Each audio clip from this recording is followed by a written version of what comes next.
How's it going, y'all? Welcome back to the Guild Podcast. Hope y'all had a great day, and I hope y'all enjoyed this episode. This episode is going to be a interesting one. I kind of want to share a story, something that happened to me while I was a kid. So, without further ado, I guess I'll leave the social media stuff. If y'all want to follow me on social media, follow me at SHINGUIL. That's everywhere: Twitter, Instagram.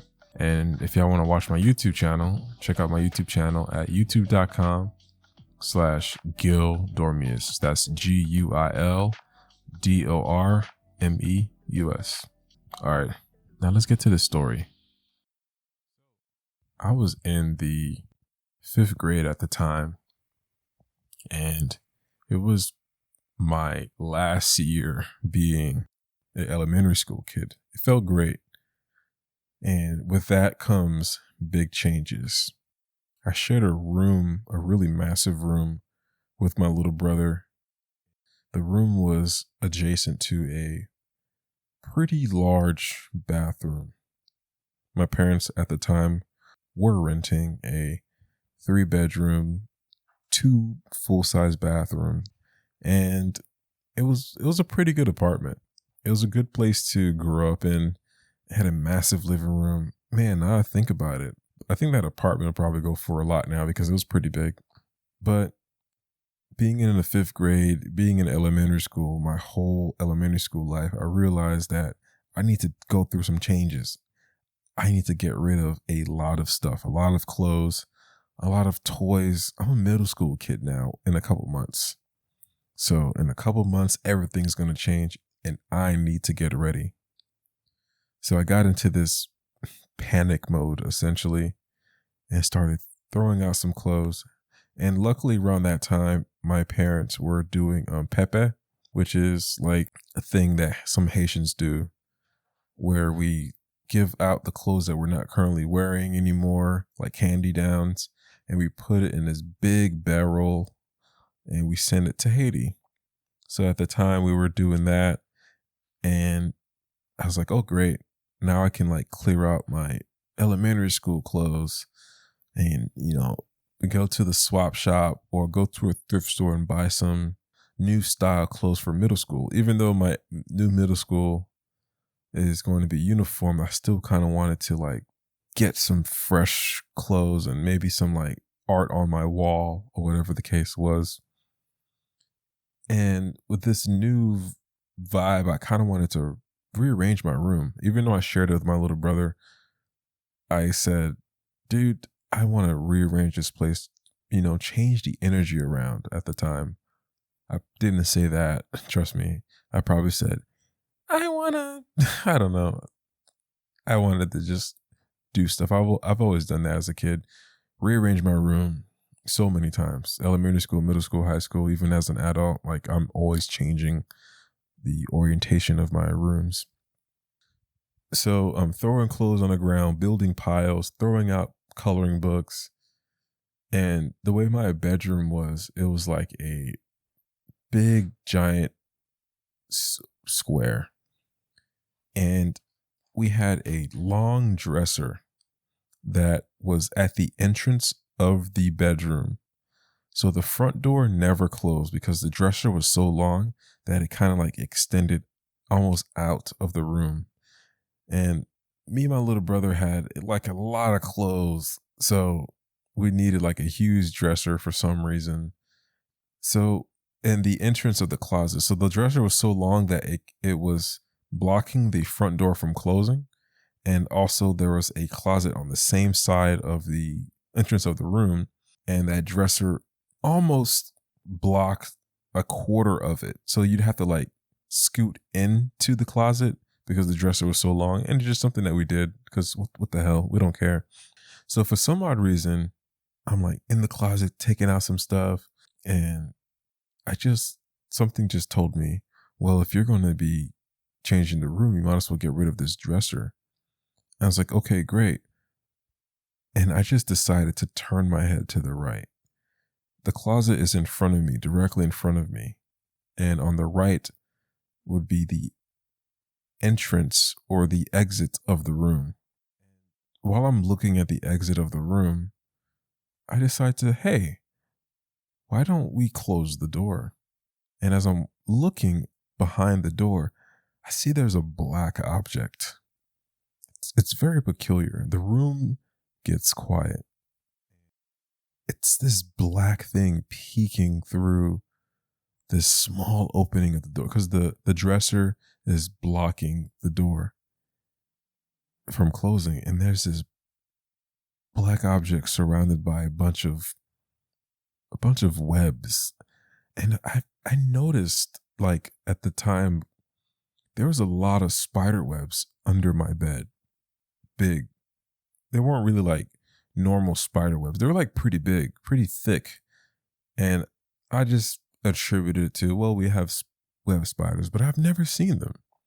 So I'm going to like rewind a little bit. A couple months before this incident, my older brother was in the bathroom. My older brother, he's awesome. He's big. He's legendary to me as a kid. My passion for drawing, the creative arts. I've won so many awards, not a lot of awards, maybe like 2 or 3. Like I had some art pieces in the museum at one time, you know what I'm saying? And they were all because my older brother, who inspired me to be an artist.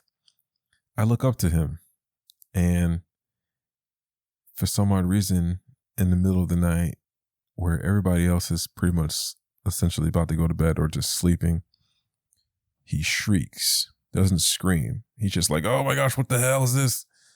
And I jump out because what's the issue? Like, what can scare him?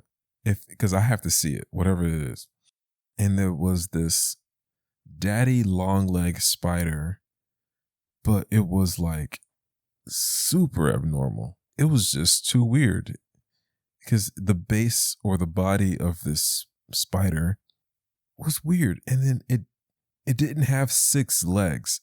It had like 8 legs, and it was skinny. I'm getting like chills thinking about it now. And the way that it walked on those pink tiles in that bathroom, you can hear it.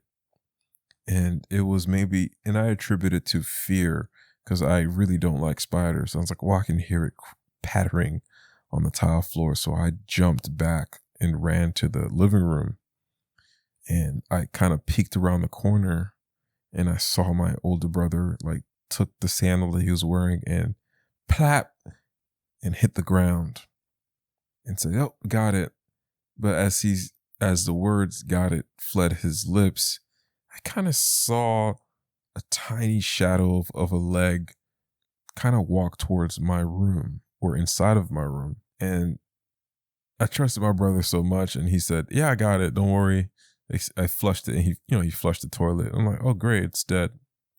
Now, fast forward a couple months later, I'm in my room, and there's this black ominous object the size of pretty much like 2 of my fists right now as an adult. And I look at behind the door because I'm so curious, like, what is this black thing? What is this? And I'm looking at it, and it is a tarantula. I have yet to see a tarantula that big. Actually, I've yet to see a tarantula out in the wild outside of a museum. And the tarantulas there aren't that big compared to what I saw in my room. And it didn't make any sense because it's like, yeah, we live in South Florida. I've seen rats. I've lived with rats. They're disgusting. But when you see something just suspended in the air, looking at you, hairy, with these black beady eyes, you kind of lose all understanding. And especially if it doesn't make sense why it's there. It's behind my room, and for how long? And my brain just started thinking about all the months that I've been looking at my room under my bed. Man, these spider webs are atrocious. Like, I've had spider webs like on the corner of my bed, like near my pillows, and in the they were everywhere. And it's just something that I thought, well, we have spiders, but I'd never seen them until now. And it's just one. I called my dad, and he's visually impaired. So he was like, man, get your brother, whenever your brother gets home from school, get with him and try to figure it out. My older brother came from school, and he didn't understand what I was blabbing about because I was outside, and I was like, this.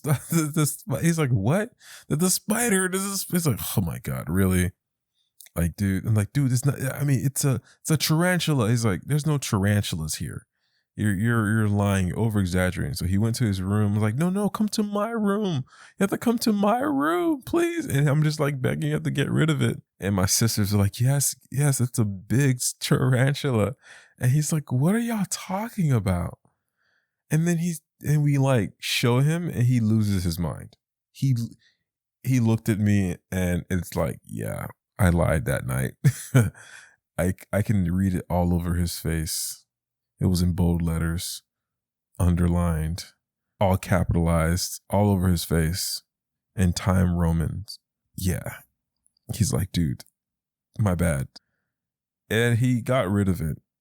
I don't know if he killed it. I don't know if he let it loose. I don't know what he did. I don't know what he did to get rid of it. But all I know, my room was spider-free, tarantula-free. And that's all that I cared about. And a couple of weeks after that, I'm just playing in my backyard, and there's these massive spider webs, and I just never played there again. I just go inside, and I was like, this guy literally this guy can't kill a tarantula. But the point that I wanted to get across with that story was, when you lie and you don't tell the truth, this lie becomes so big, and you end up in a hairy situation to where this lie grows out of control, and someone confronts it. So avoid being in a hairy situation like my brother did, and just tell the truth. You can avoid so much trauma and disaster if you just tell the truth. All right, y'all. Hope y'all enjoy that little story. It's a true story. And that lesson is something that I thought about the other day. And I was like, if my brother had told the truth, we wouldn't have been in a situation where there was a monster in my bedroom as a kid. I know it's a little bit more dramatic, but it's the truth. There was an actual huge tarantula in my bedroom, and it could have been avoided if the truth was told. A little extreme example, but it works. All right, y'all. I love you guys. Hope y'all enjoyed this episode. Before y'all go, check out the links in the description. I have all my social media links. I even have a link down there if you want to donate to the show to show support because you, I don't know, felt pretty good listening to my dope story. All right, y'all. Love you. Bye.